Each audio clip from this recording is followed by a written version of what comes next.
Students, मैं हूं आपका इंस्ट्रक्टर आतिफ नसीम और ये है आपका YouTube channel science made sensible. Students, आज के लेक्चर में अपने कंटिन्यूटी को जो है आगे बढ़ाते हैं और हमने जो है डिस्कस किए पिछले लेक्चर में आर्टिफिशियल सैटेलाइट्स को, और उसमें एक खास किस्म की सैटेलाइट की हमने डिफिनीशन की थी लास्ट लेक्चर में। It was Jio stationery satellite. Geostationary satellites are those satellites which with respect to Earth are always at rest। ठीक है, चूंकि हमने कहा था कि आपके साथ जो मोशन का कंसेप्ट है, इस रिलेटिव कंसेप्ट, ये इस तरह हो सकता है कि दो bodies moving along sees one another at rest with respect to each other.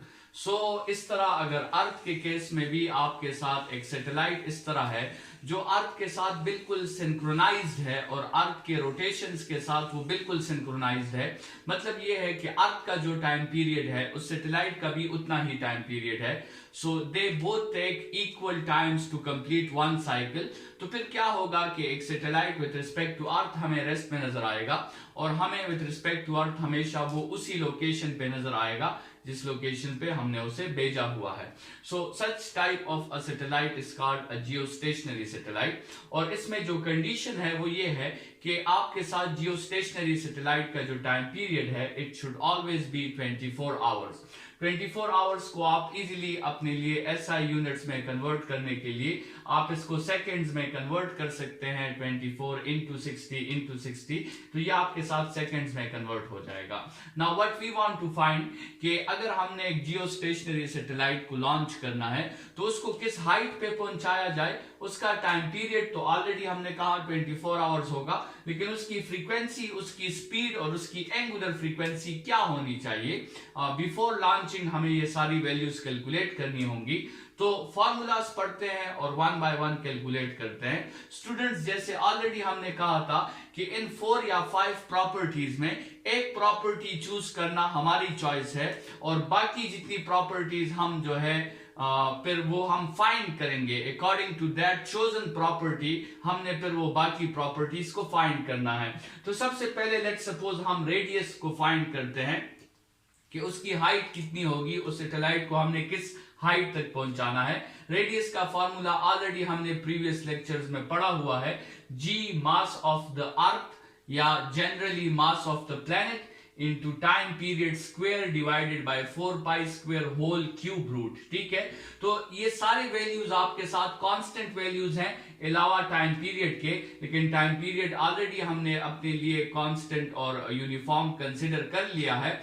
We will use that time period here और आप इन वैल्यूज को कैलकुलेट करें तो आपके साथ आर की वैल्यू जो आती है वो 4.23 इंटू 10⁴ किलोमीटर है। मतलब ये वो डिस्टेंस है जिस पे आपने सैटेलाइट को पहुंचाना है। If you want that satellite's time period should be equal to the earth's time period, और इफ यू वांट दैट आपके साथ ये दोनों एक दूसरे के लिहाज से विद रिस्पेक्ट टू रेस्ट में रहें, तो फिर ये वो हाइट है जिस पे आपने किसी सैटेलाइट को पहुंचाना है। स्टूडेंट्स, अगर आपने उस हाइट तक सैटेलाइट को पहुंचाया तो फिर आप उसको कितनी स्पीड दोगे। तो स्पीड के लिए भी हमने ऑलरेडी प्रीवियस लेक्चर्स में फॉर्मूला डिराइव किया हुआ है। आर तो आप वैसे भी यहाँ पे फाइंड कर चुके होंगे, उसी आर को आप यहाँ पे पुट करके अपने लिए स्पीड की वैल्यू भी निकाल सकते हैं। वो एक खास स्पीड होगी और उसी स्पीड से आपने उस सैटेलाइट को हिट करना होगा, अदरवाइज फिर जियो स्टेशनरी सैटेलाइट्स जो है वो जियो स्टेशनरी नहीं होंगे। सिमिलरली, अगर आपने टाइम पीरियड अपने लिए एज्यूम कर लिया है तो आप उसका रिसिप्रोकल ले सकते हैं, आपके साथ फ्रीक्वेंसी की वैल्यू भी आ जाएगी। और अगर आपने एंगुलर फ्रीक्वेंसी की वैल्यू फाइंड करनी है तो उसी फ्रीक्वेंसी को जो आपने ऑलरेडी फाइंड की हुई है उसको आप 2 पाई से मल्टीप्लाई कर सकते हैं, तो आपके साथ एंगुलर फ्रीक्वेंसी भी आ जाएगी। तो स्टूडेंट्स, ये वो कैलकुलेशंस हैं जो हमने जियो स्टेशनरी सैटेलाइट्स के लिए किए हैं। स्टूडेंट्स, रोटेशंस ऑफ अर्थ को जो हमने स्टडी किया है तो कुछ बातें सामने आई हैं, वो बातें आपने याद रखनी है। पहली बात तो ये है कि अर्थ जो है वो रोटेट होता है तो वो इक्वेटर पर रोटेट होता है, पोल्स पर वो रोटेट नहीं होता बल्कि इक्वेटर पर रोटेट होता है, पहली बात ये। और दूसरी बात, ये वेस्ट से ईस्ट की तरफ रोटेट होता है। It rotates on equator, it rotates from west to east और its time period is 24 hours. Earth का जो सर्कुलर मोशन है सन से, उसका टाइम पीरियड 1 ईयर है, लेकिन अर्थ का जो रोटेशन है जिसकी वजह से दिन और रात आते हैं, दैट इज 24 आवर्स। लेकिन वो रोटेशन ऑन इक्वेटर है और वो rotation from west to east है। ये रोटेशन के बारे में ये इंफॉर्मेशन हम इसलिए स्टूडेंट्स को बताना चाहते हैं ताकि वो दो इंपॉर्टेंट सैटेलाइट्स के दरमियान डिफरेंशिएशन करें। एक है जियो स्टेशनरी सैटेलाइट और एक है जियो सिंक्रोनस सैटेलाइट। इनमें छोटा सा फर्क है स्टूडेंट्स। जियो स्टेशनरी सैटेलाइट वो है जो इन तीनों कंडीशंस को सेटिस्फाई करे।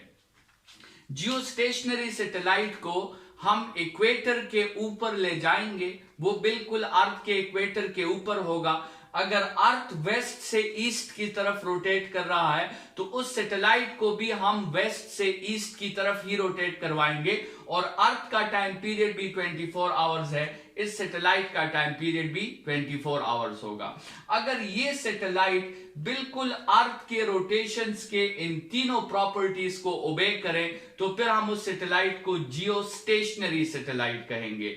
लेकिन अगर हम सिर्फ इस बात को फुलफिल कर लें, हम एक ऐसा सैटेलाइट बनाएं जिसका टाइम पीरियड सिर्फ 24 आवर्स हो और वो इक्वेटर पे ना हो, लेट्स सपोज वो पोल पे हो, और या फिर वो ईस्ट से वेस्ट की तरफ रोटेट करे या साउथ से नॉर्थ की तरफ रोटेट करे, मतलब ये पहले दो कंडीशन सेटिस्फाइड ना हो, सिर्फ ये तीसरा कंडीशन सेटिस्फाइड हो जाए, तो ऐसे सैटेलाइट को फिर हम जियो सिंक्रोनस सैटेलाइट कहते हैं। ये हमेशा एक जगह के ऊपर नहीं होता क्योंकि ये अर्थ की तरह रोटेट नहीं करता, ठीक है। So geosynchronous with respect to earth rest में नहीं होता, अगर उसका टाइम पीरियड भी 24 आवर्स है, और geostationary with respect to earth stationary होता है क्योंकि ना तो सिर्फ उसका टाइम पीरियड 24 आवर्स होता है बल्कि वो सैटेलाइट भी अर्थ की तरह इक्वेटर पर और वेस्ट से ईस्ट की तरफ ही रोटेट करता है। तो जो सैटेलाइट्स इक्वेटर पे होते हैं और वेस्ट से ईस्ट की तरफ रोटेट करते हैं वो सैटेलाइट्स, उन्हें हम जियो स्टेशनरी सैटेलाइट्स कहेंगे। और अगर या वो इक्वेटर पे ना हो या वो वेस्ट से ईस्ट की तरफ रोटेट ना करें और उनका टाइम पीरियड 24 आवर्स ही हो तो फिर ऐसे सैटेलाइट्स को हम जियो सिंक्रोनस सैटेलाइट्स कहते हैं। स्टूडेंट्स, यहां पर सैटेलाइट्स के डोमेन को हम थोड़ा सा जो है यहां पे स्टॉप कर देते हैं। इस चैप्टर के लास्ट में फिर हम सैटेलाइट्स की तरफ थोड़ा सा दोबारा आएंगे और सैटेलाइट्स में हम आर्टिफिशियल ग्रेविटी को डिस्कस करेंगे। लेकिन उस आर्टिफिशियल ग्रेविटी को डिस्कस करने से पहले ये टॉपिक बड़ा जरूरी है कि आपको समझ आ जाना चाहिए, and the topic is about real and apparent weight. ठीक है, रियल वेट और एपरेंट वेट। आज के लेक्चर में हम सिर्फ रियल वेट डिफाइन करेंगे, एपरेंट वेट पर हम नेक्स्ट लेक्चर में डिफाइन करेंगे। तो what is real weight of a body? Students, weight जो है इट इज अ फोर्स। ठीक है, वेट क्या है? एक फोर्स है। It should be measure in newtons. ठीक है, वेट एक फोर्स है। ये कौन अप्लाई करता है स्टूडेंट? ये फोर्स अप्लाई करता है प्लैनेट। ठीक है, जिस प्लैनेट की हम बात कर रहे हैं वो प्लैनेट ये फोर्स अप्लाई करेगा। किस पे अप्लाई करेगा? हम पर अप्लाई करेगा, उस बॉडी पर अप्लाई करेगा जो उस प्लैनेट के ग्रेविटेशनल फील्ड के अंदर है। ठीक है, तो एक प्लैनेट होगी, एक बॉडी होगा। प्लैनेट उस बॉडी पर फोर्स अप्लाई करेगा। स्टूडेंट्स, उस फोर्स का मैग्नीट्यूड क्या होगा? वो आपको Newton law of universal gravitation से आपको उस फोर्स का मैग्नीट्यूड मिल जाएगा। Capital G, mass of the planet, mass of the body divided by the square of the distance or the square of the separation between their centers। उधर से आपको इस force का मैग्नीट्यूड मिल जाएगा और इस फोर्स की डायरेक्शन किस तरफ होगी? इस फोर्स की डायरेक्शन प्लैनेट के सेंटर की तरफ होगी। तो ये आपके साथ रियल वेट है। अर्थ के केस में इस रियल वेट को हम mg से भी रिप्रेजेंट करते हैं।